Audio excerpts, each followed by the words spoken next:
Ini hasilnya bos. Ya ini ikan segar ya.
Inilah hasil ikan ya, hasil pasang jaring, jaringnya ya itu. Nah ini hasilnya bos. Nah itu wah, wah.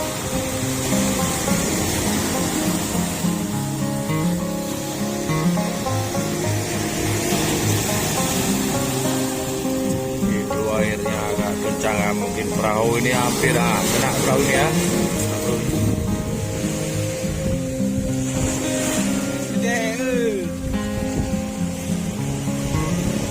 Ini hasilnya bos. Ya ini ikan segar ya. Mantap.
Limang orang tua.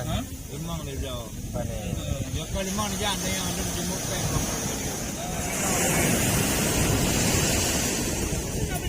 Dari udah lihat bagaimana? Dia sudah dah tengok.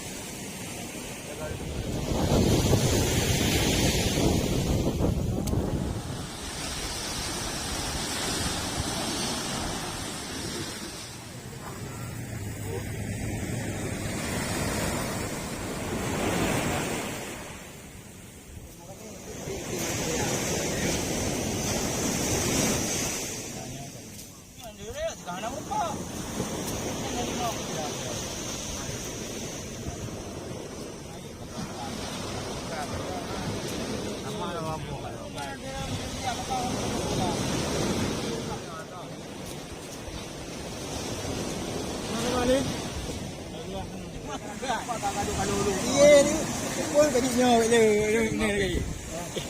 Kalau kau ni, nak kau bang.